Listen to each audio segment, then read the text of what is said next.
Bonjour à tous, on retrouve l'hippodrome de Vincennes pour une nouvelle émission Quintet Flash et c'est un Quintet Plus dans le prix de Chalais. C'est une course pour des chevaux âgés de 5 ans seulement, des mâles au départ de cette épreuve. La distance 2700 mètres, grande piste évidemment, c'est le parcours classique de Vincennes, un seul échelon de départ. On va voir un petit peu qui se détache ici.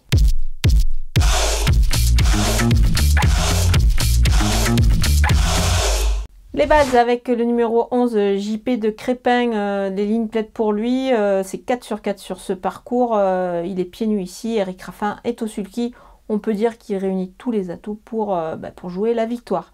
Le numéro 6 Janko Aufort, dans cette condition de ferrure est jugé sur sa récente sortie, il faut évidemment le suivre en priorité, il a également un excellent 3 sur 3 sur ce parcours, donc c'est plutôt favorable. Le numéro 8, Jovial Aufort, ses dernières sorties sont bonnes. C'est vraiment extra sur ce parcours également. Il obtient un score parfait ici, pieds nus. Moi, je fonce avec lui. Les opposants avec le numéro 4, Jackson Dark, c'était vraiment extra le dernier coup. Et puis, il se plaît sur ce parcours également. Il fait partie des très belles chances dans cette épreuve. Le numéro 10, Jaguar de Lomac, c'est pas mal dans cette épreuve. Il faut le suivre. Il a l'occasion de se racheter sur un parcours où il n'a jamais déçu. Le numéro 3, Jericho.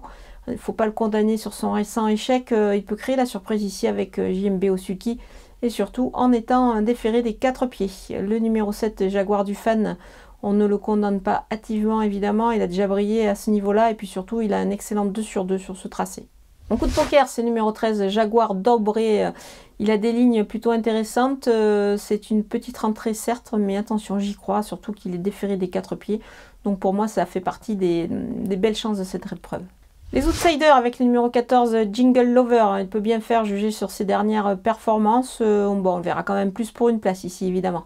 Le numéro 1, Jaguar Job, sur ce qu'il a démontré récemment, il est à surveiller. Il peut pourquoi pas s'illustrer dans cette épreuve. Le numéro 16, Joker d'Ocagne, l'engagement est excellent, évidemment. C'est le plus riche de la course, mais pour moi, on le verra quand même plus pour une place. C'est une chance régulière pour une place. Le numéro 5, Jasmin Blanc, avec un bon parcours, à mon avis, il peut effacer ses récents échecs, mais on le verra plus en fin de combinaison également. Le numéro 2, Jaspe du Dollar, il peut ambitionner une petite place, à condition de rester sage, évidemment, d'un bout à l'autre du parcours. C'est la condition nécessaire pour lui, pour se glisser à l'arrivée de ce Quintet Plus. On termine avec les délaissés, le numéro 12, Jocoquin, barré par certains éléments.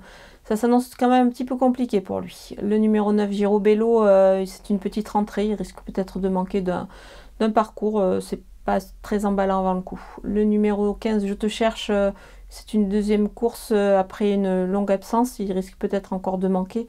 Du coup, on va patienter et voir pour les prochains engagements. Voilà, on a passé en revue tous les partants de ce Quintet Plus de Vincennes. Je vous laisse avec ma sélection et mes conseils de jeu.